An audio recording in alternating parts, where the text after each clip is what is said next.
I want to go through an example. This is going to be an embarrassing reveal, but I'm still going to say it. I was in Mykonos for a vacation with a bunch of friends, and we were at a party, and there were a bunch of girls, but I had such low self-worth at the time that I literally didn't approach a single one, didn't talk to a single girl, because I felt like I wasn't good enough. So a lot of people like actually feel this in their bodies, like they like have this like almost like pins and needles feeling where it's like it kind of feels like you want to stay away. Like it's almost like the situation's dangerous. So the kind of twofold answer here is that to address the core belief, like one system of therapy I really think works well for this is called internal family systems.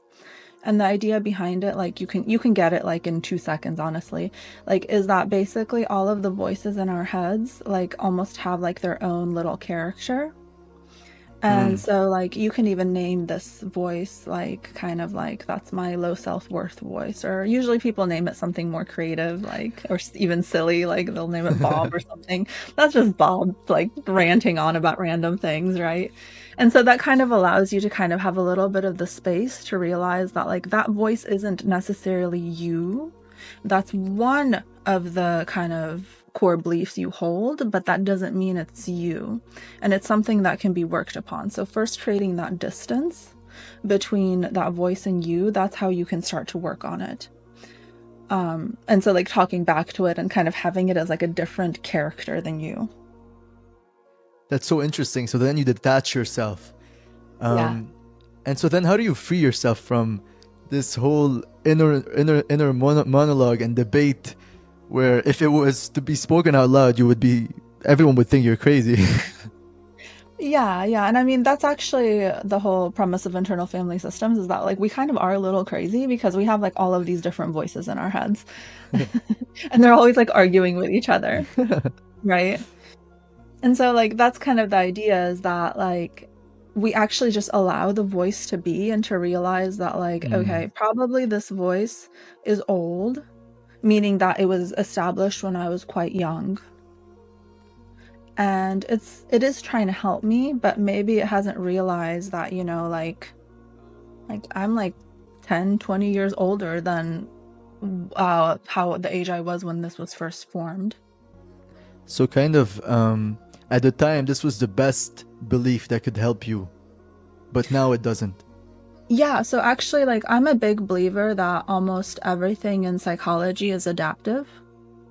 So, like, we don't actually like the mind doesn't really do things that are really that bad for us, right? And so, for the most part, most of these things are adaptations. So, at that moment, maybe when you were being bullied, like, this was actually a helpful thing that your mind tried to do for you. And maybe it even did help in the moment because it did protect you maybe in the short term because it allowed you to be hyper vigilant to situations that could kind of lead to shame or embarrassment. But that's not you anymore, right? There's still some residues. I'm not gonna lie to you and say that I'm fully healed. I'm 82% healed, 80%. So, Um, are there residuals in your mind and also in your body? yes. So for example, I'll give you an example. Um, there used to be this girl that I like. There's this attachment issues also that come from that low Yeah. feeling of low worthiness.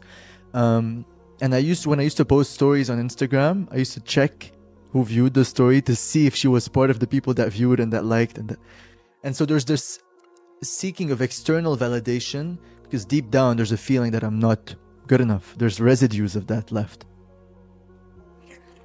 Yeah, and I mean, I do think most of us do have that to some degree. Like, we do want validation. So I think there is a difference between validation and kind of like an unhealthy need for reassurance. Right. Mm.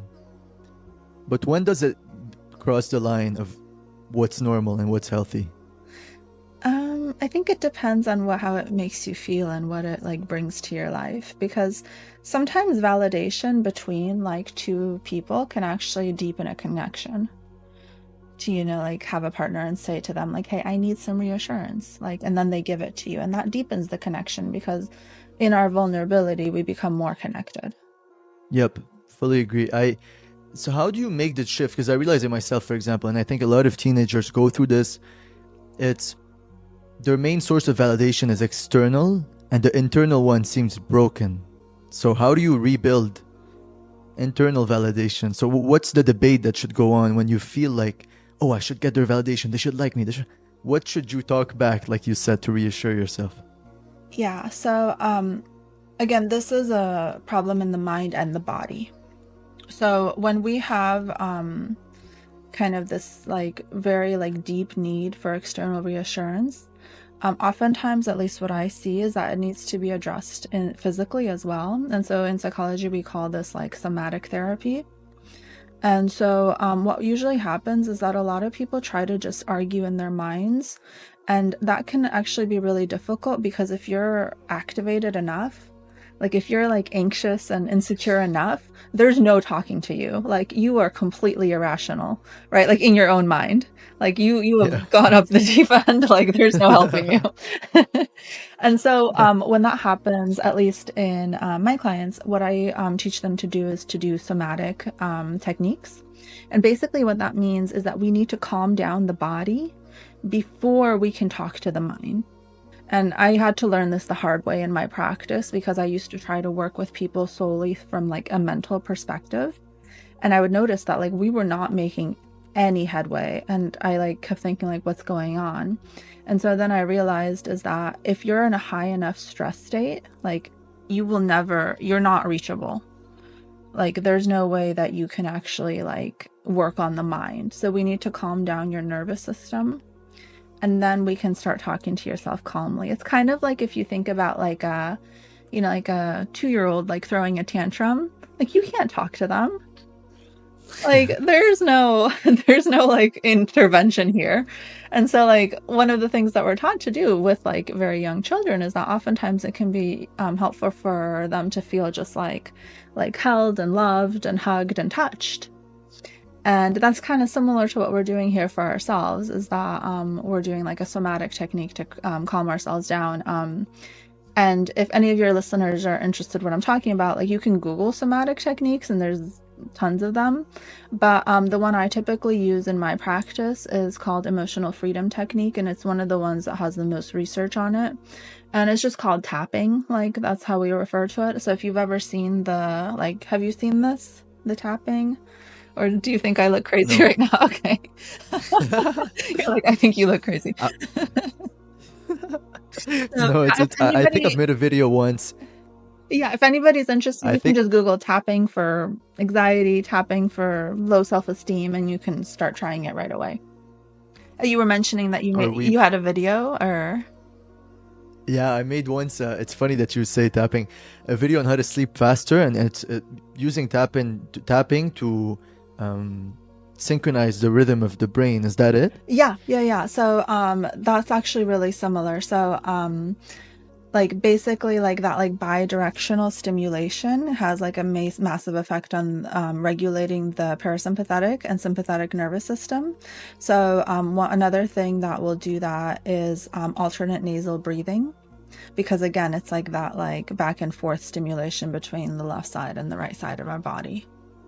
I think the somatic practices, like you said, so part one you say is to calm the nervous system down, at least as close as possible to baseline. So then the second step, so what do you say to yourself? Can you give us kind of an example of how it should go? For example, with the case study of low self-worth. Yeah, so I don't really actually like arguing with the self, and it's actually in research been shown not to be super effective. And so I really think this like level of acceptance and understanding that there's going to be voices that come to you in your mind that are trying to help you but are no longer helpful. So if it's like something like, like don't approach those girls, they're going to laugh at you.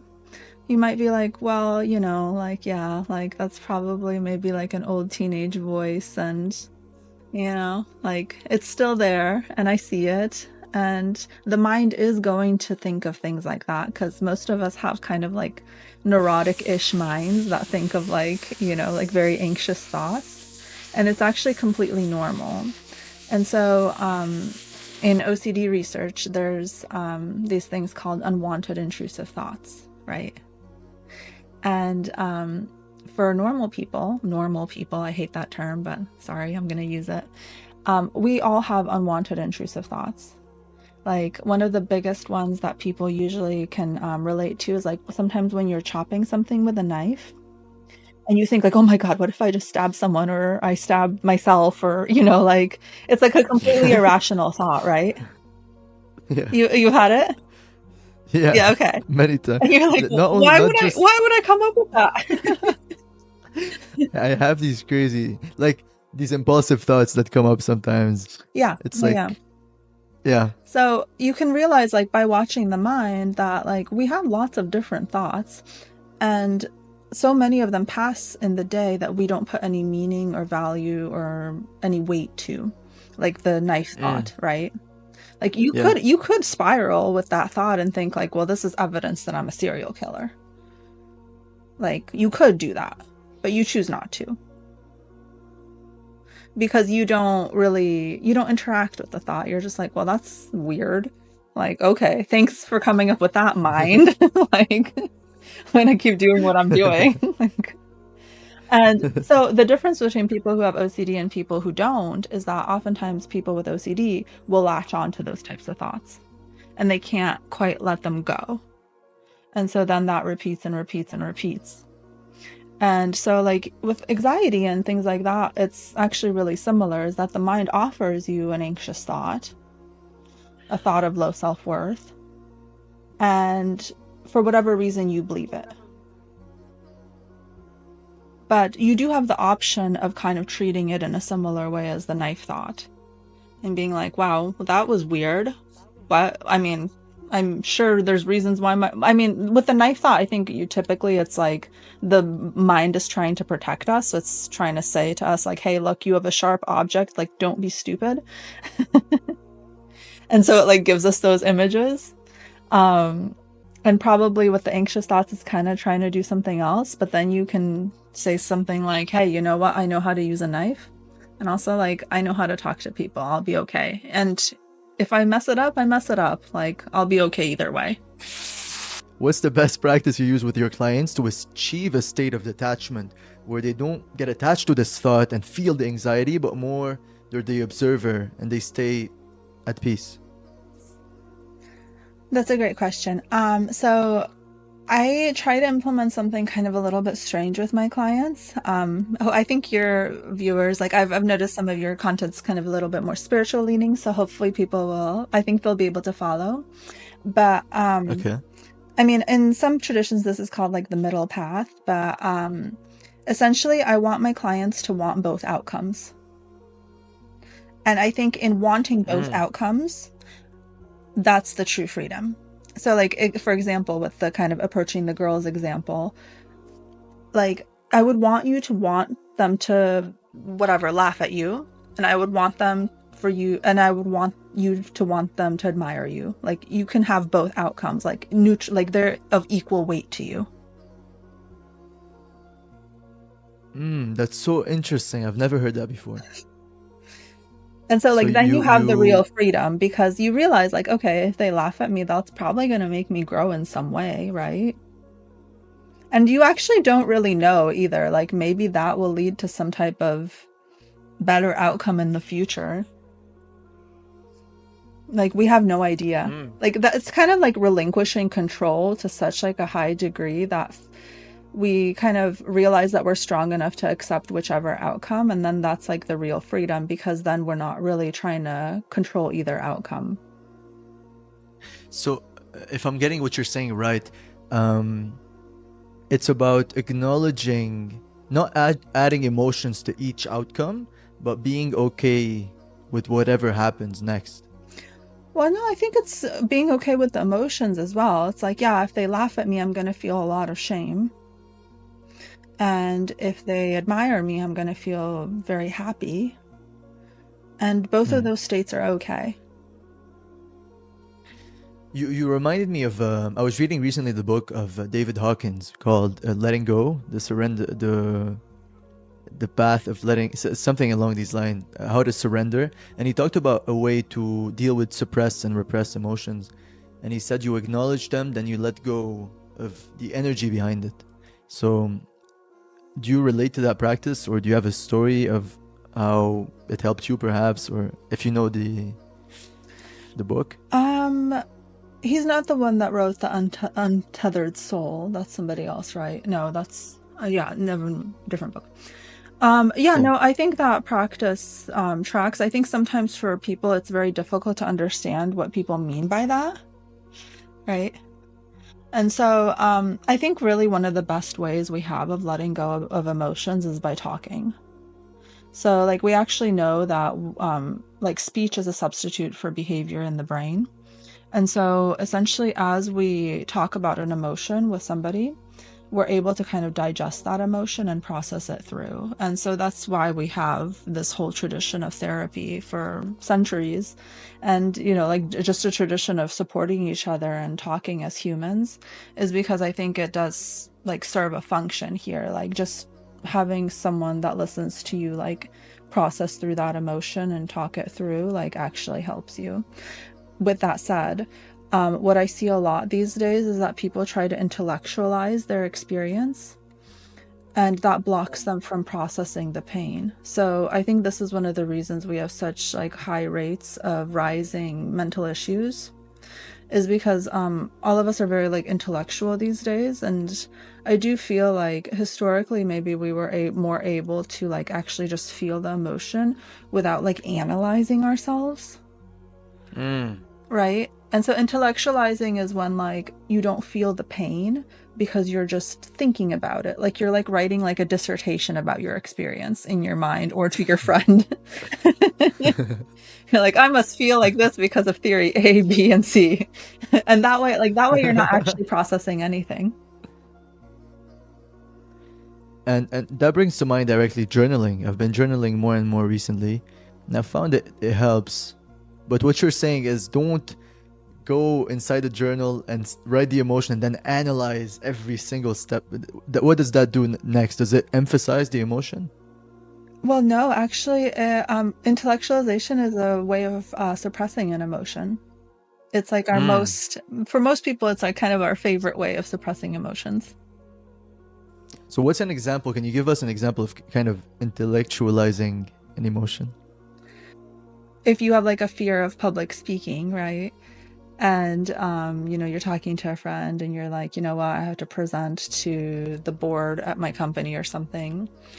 And then you start to like talk about like how you've been watching all of these YouTube videos on public speaking, and like how you know, like you've noticed that you say certain words a lot, like you say a lot of filler words, and then you go on some dialogue about filler words and like what they mean, and like had the benefits of not using filler words because you like read this article in Harvard Business Review about filler words and how executives shouldn't use filler words, and then you go on and on and on, right? And so here like you're scared, like you have fear, right? Like it's a normal human fear of social appraisal. And so like you could go to your friend and be like, "Hey, like I'm about to do something scary. Like this does not feel good. Like I'm scared." Like, and I've noticed that like I'm scared and I'm trying to do all of these things that like I'm hoping will help me, but I don't even know. Like I'm afraid I'm gonna mess up. But no, instead you went on some like rant about like all of your adventures into intellectualization, right?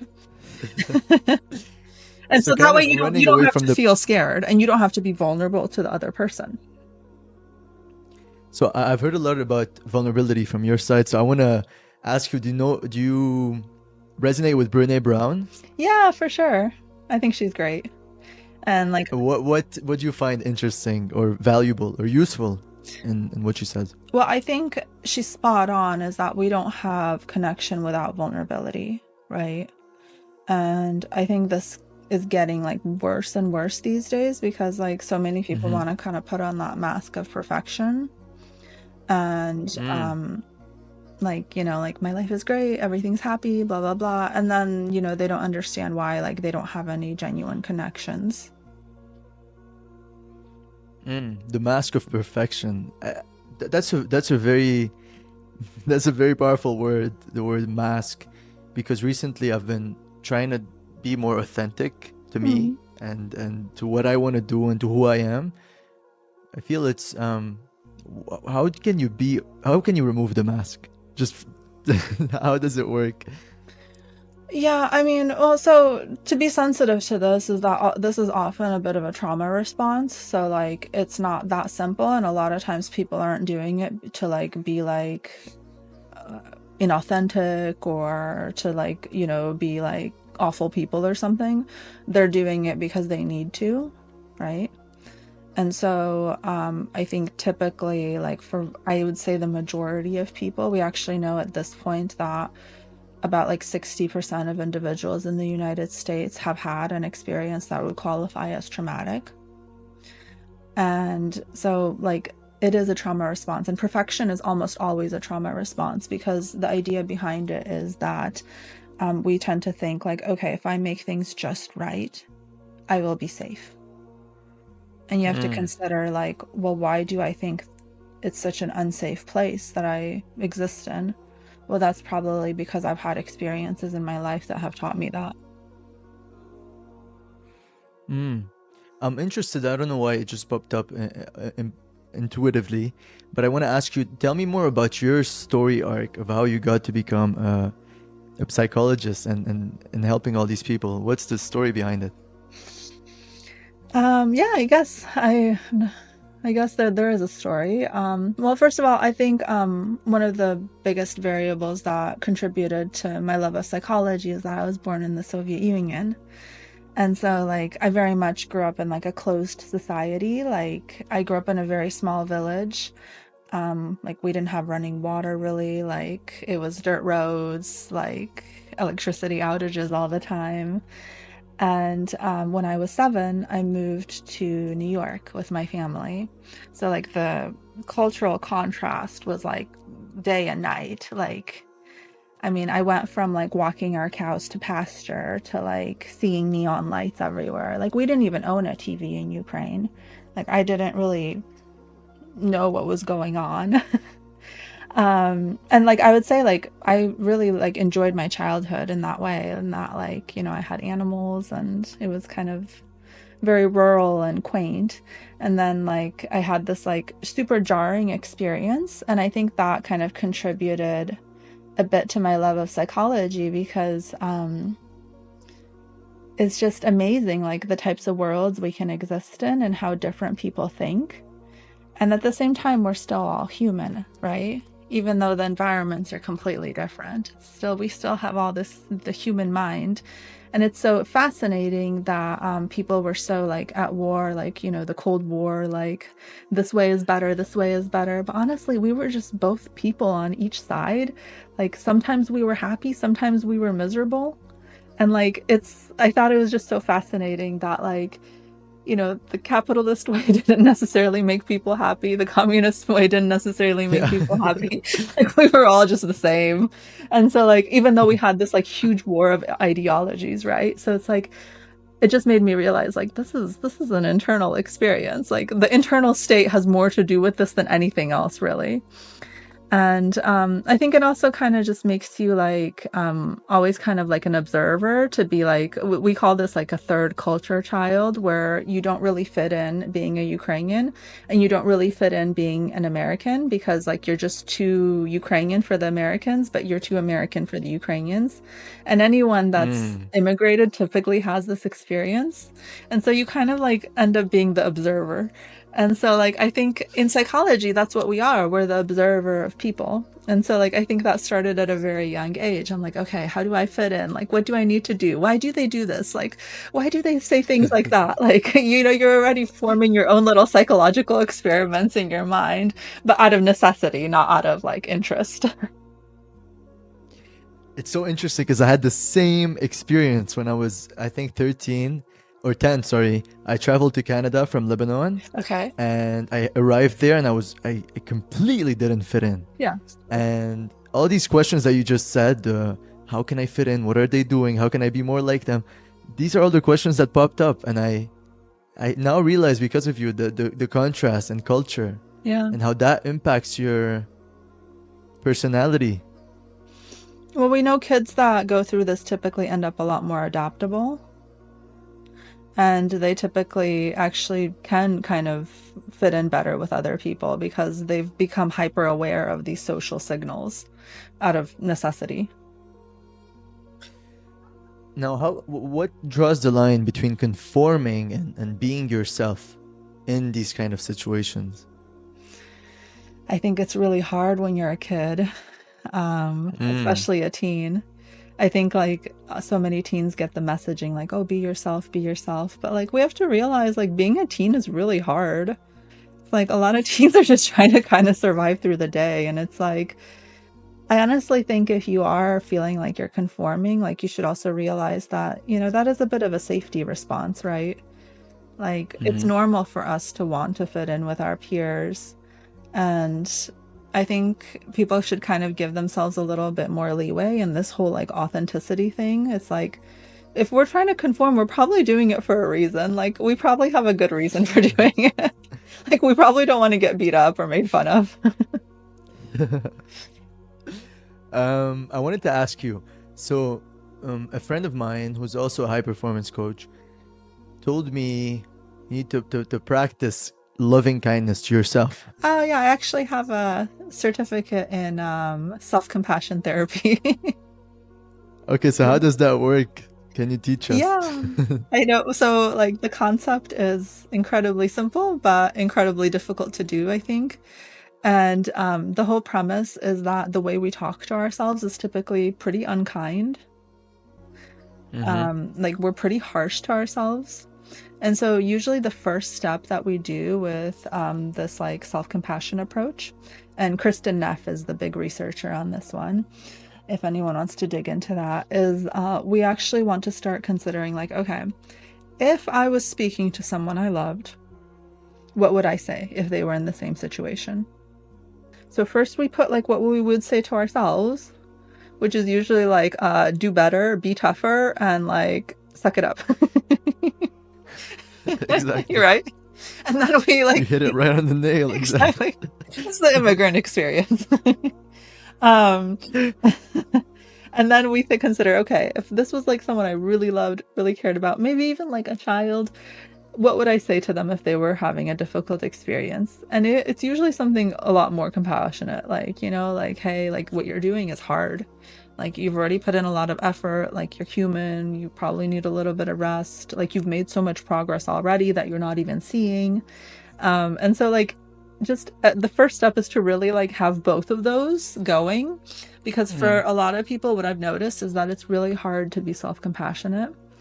And so if you want to kind of do the shortcut here is usually what I ask my clients is, okay, consider if you were a self-compassionate person, what would you say to yourself?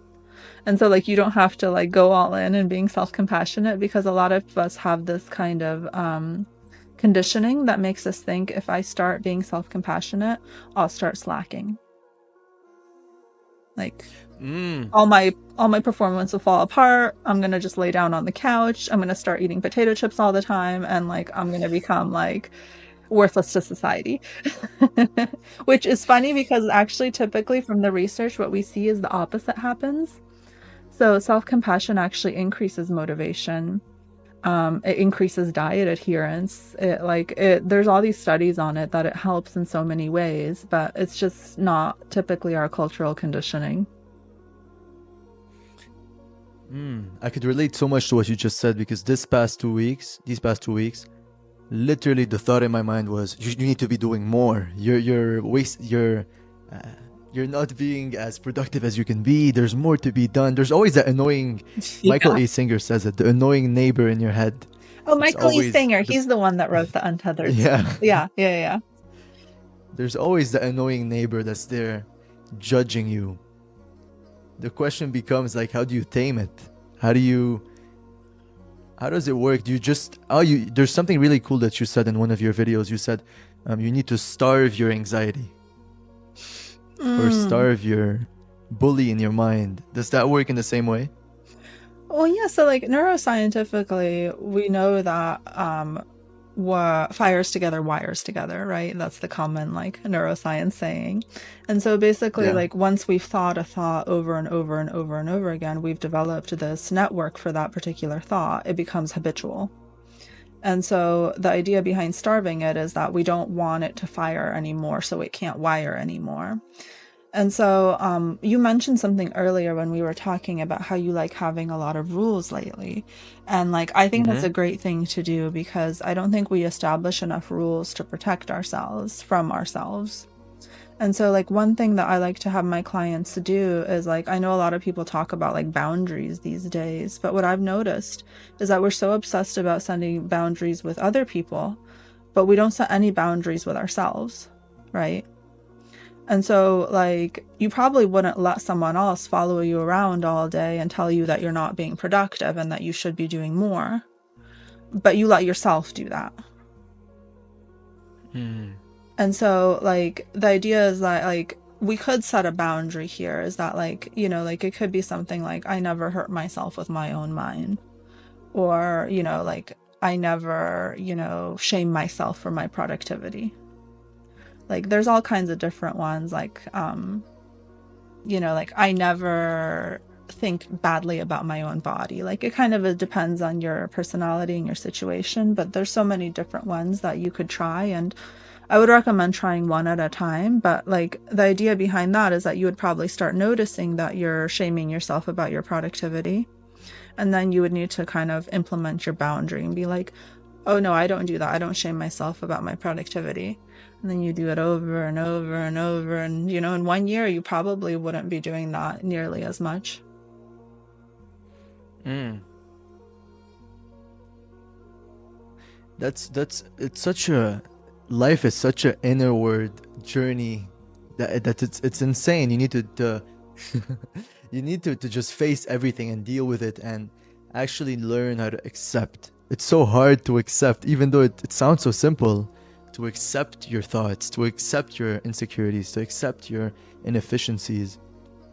Yet there's always that block. There's always that block in your mind that's like, nope, you're not doing enough. Nope, you're not worthy. Nope. There's always that voice. Yeah. Which, I want to ask you this question: which thinker has recently brought you a lot of, or book, but brought you a lot of peace? A lot of peace. Um, hold on, let me make sure I get the names right. I have it right here actually, because I will forget the names if I. Yeah, so recently I've been kind of diving into solutions focused therapy, which is like a really interesting concept. And the kind of therapist behind this is, well, one of them, this isn't like the founder or anything, but Elliot Connie, he has a podcast and a book and everything. He writes a lot about Mm-hmm. this. And the whole idea behind solutions focused therapy is that we actually don't talk about problems at all, which is like a crazy thing to consider, is that in solution focused therapy, you basically like only move towards the solution and you don't do this whole like appraisal of like, what's wrong with you? Why is something wrong with you? Like, blah, blah, blah, blah. It basically assumes there's nothing wrong with you. And like that, I love. Like, that brings me a lot of peace. Like, I love thinking that there's really nothing wrong with people. And I think that's kind of a weird way to think from a psychologist, because like psychology has this horrible reputation that historically we just have been like sniper diagnosing people like, oh, this is what's wrong with you, this is what's wrong with you, this is what's wrong with you, you have this disease and this disease and this disease. And I think that's an awful way to like, I think it really discourages people. And like, yeah, maybe it can help kind of in treatment, and sometimes people do benefit from having a diagnosis because they realize like, oh, this isn't me, this is, you know, this thing I have. But at the same time, like, I think it's just so great to consider that every person is kind of like the hero of their story. And whatever adaptations they've made in their mind have been for a good reason. And there's really nothing wrong with them. Like, and to kind of trust their experience that, yeah, maybe like something really painful happened to them and that's how they adapted. And that was okay. That was completely So okay it's for the that process of time. healing self-worth. It's more a process of coming back to baseline rather than building self-worth, right? Or how do you see it? Yeah. I love that you figured that out intuitively.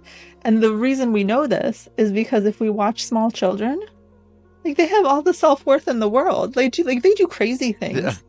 Like they're like putting like spaghetti on their heads. Like they don't care.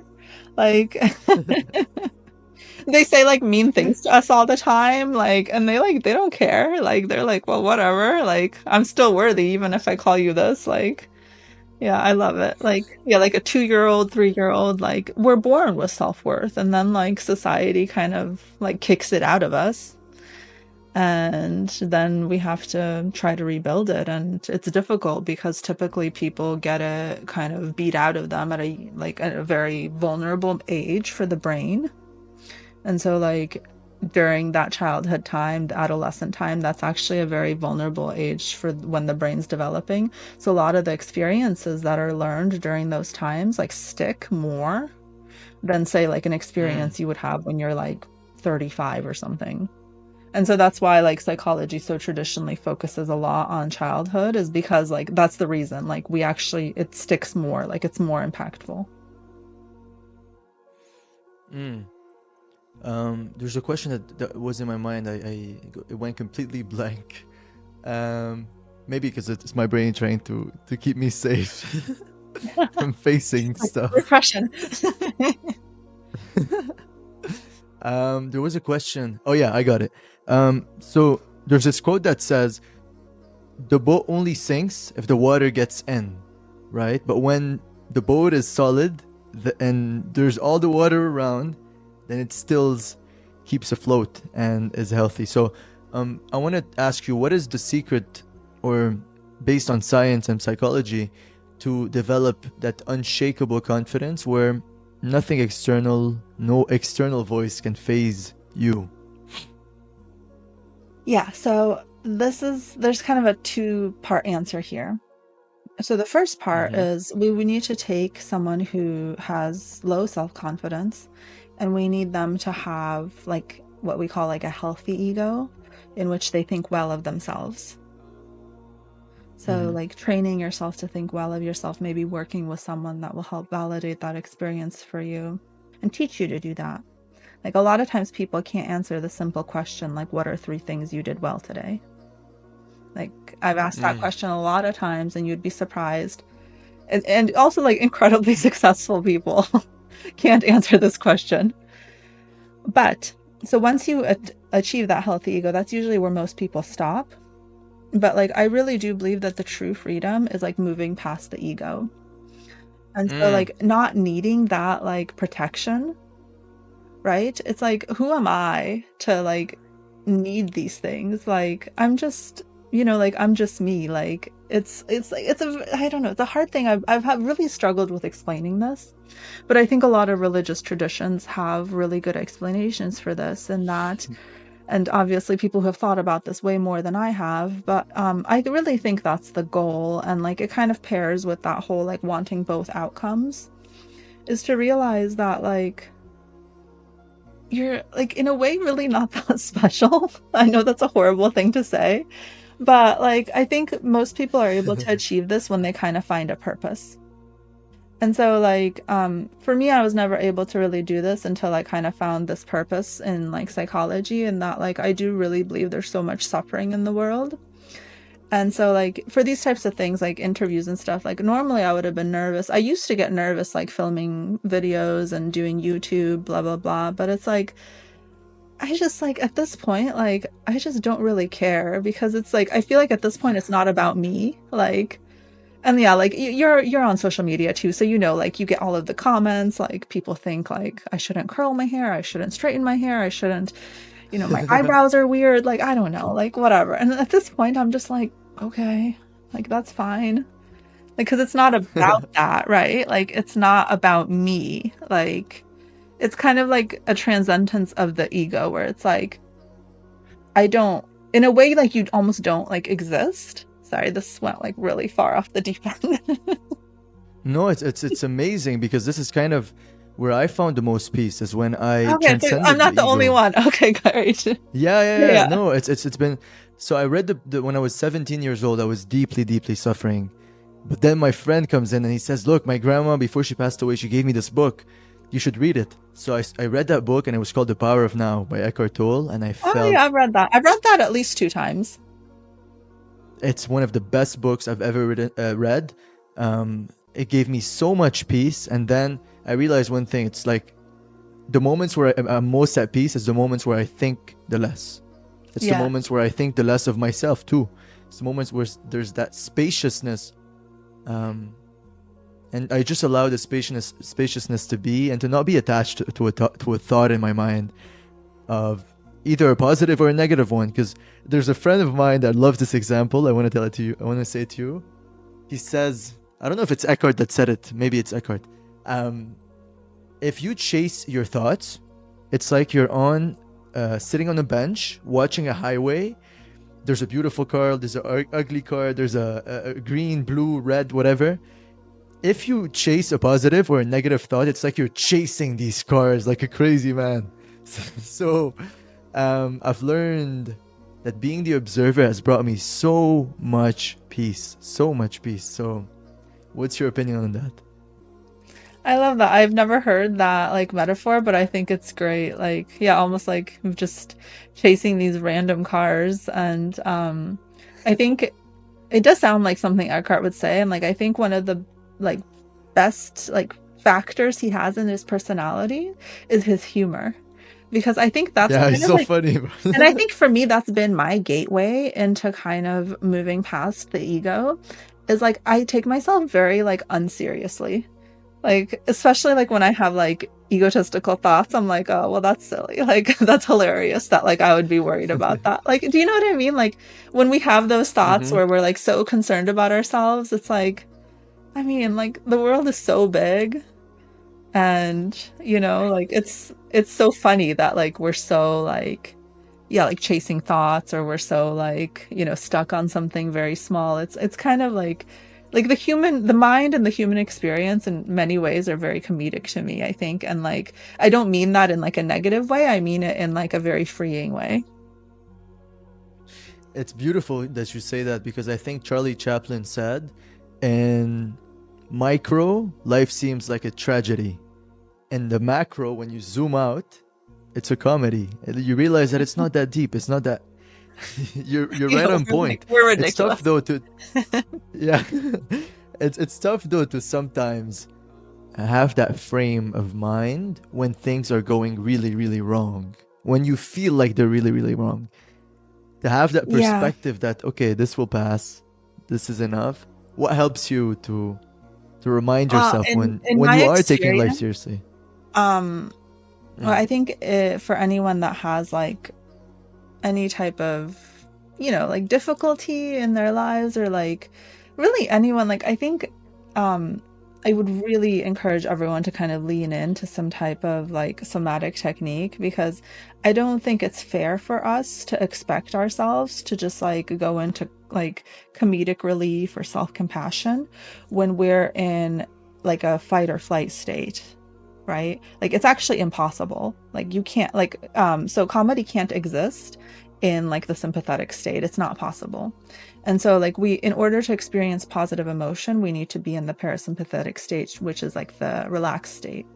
And so like I think what's really missing these days is for people to learn techniques to calm themselves down. And there's lots of different ones. I mean, some people do exercise, some people do meditation, some people journal. Like those are all great ways to do that for yourself. But to be hyper aware of like kind of the physical experience, I think is important, because I think if you're in a certain physical experience, like you're not going to have access to those like beautiful like states of, comedy or positive emotion. Yeah, interesting. For example, right now when I wake up, I started doing these body scans. So I wake up, I go in the sun, and I have my water, and I become aware of what I'm feeling. So where is there some resistance or block? For example, Yeah, now, if I'm being exactly. honest, Yeah, there's a yeah. So that's certain, a somatic technique. yeah, Yeah. Oh, that's how it works. Okay. Yeah, yeah, Okay. yeah. Interesting. There's so many of them, but And yeah, then, basically like awareness of the body and releasing like pent up emotions and stress and things like that. yeah, that's what I try to do. And I found it's really useful.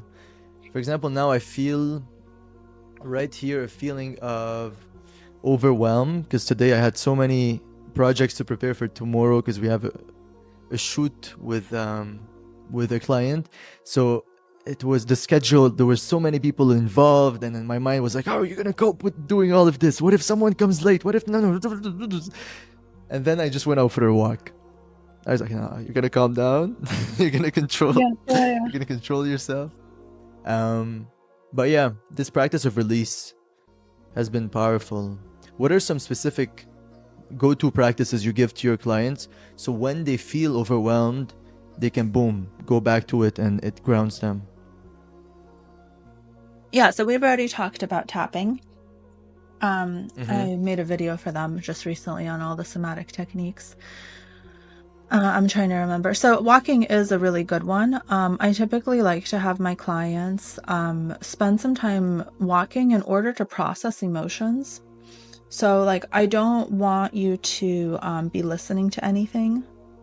I don't want you to like have what sorry, no podcasts. Like I know that's bad for business. And so the idea behind this is that like nowadays, like we have so much information at our fingertips, so much entertainment, is that most of us like don't actually have time to like process emotions through. And so it doesn't have Mm. to be walking. For some people, it's like kneading bread. For some people, it's doing, I have a client that does like woodwork. Like he works with like wood and makes things out of them. And like, so like having a practice where like you're only doing that task and then your mind is able to kind of run, I think is really important these days because I mean, it's not like something we do anymore. If you think about it, what like 100 years ago, this is something we would have been doing for most of the day. Like we would have been doing chores and we would have not been entertained in any way. Like we would have just been processing our emotions, right? I've recently you brought to mind I've read a book by Oprah and a psychologist called What Happened to Us or Yeah. What I Happened to have You. that book as my on my to read, and I've had it on there Really? for like Yeah. 3 years. It's a beautiful book because he talks about how rhythmic activities help regulate the nervous Yeah, system. they do. And a lot of kids that have trauma, that's why they draw, that's why Or they also why we read. rock back and forth. Yeah, Yeah, exactly. yeah, yeah. Which is really, I was like, wow, I never knew this. I never knew why I did these things, but it was to help cope Yeah. with certain overwhelming feelings.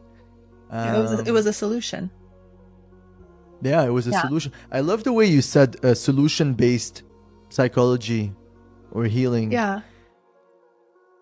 But then does that so doesn't that remove or so can you give us an example? Because what sticks in my mind is like, then are you really dealing with the repressed emotion, or are you just running to a solution and not having time to process? So you get what I'm saying? So what? Yeah, I get what you're saying.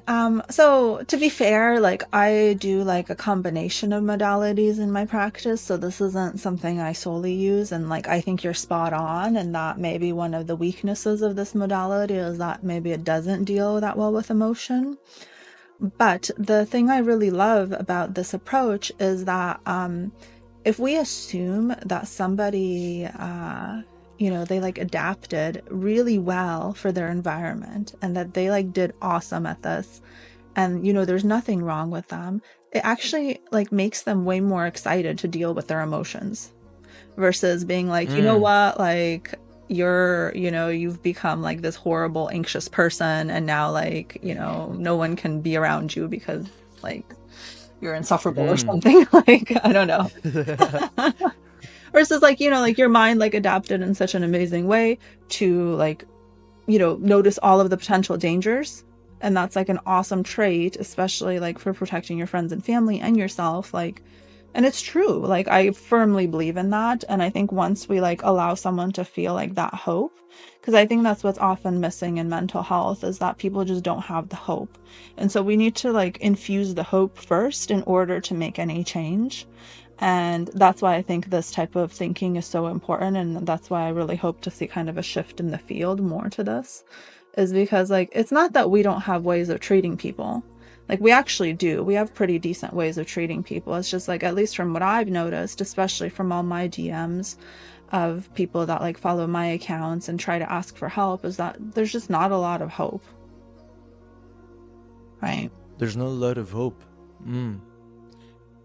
It's funny you say this because one of the previous podcast guests was a Buddhist monk, and he said we all have Buddha nature, which means that state of calm, stillness, and peace and joy that's inherent in all of us. Yeah. It's just sometimes there's so many clouds, and it's just about waiting till or being aware until the clouds pass, and he helped me a lot to realize that.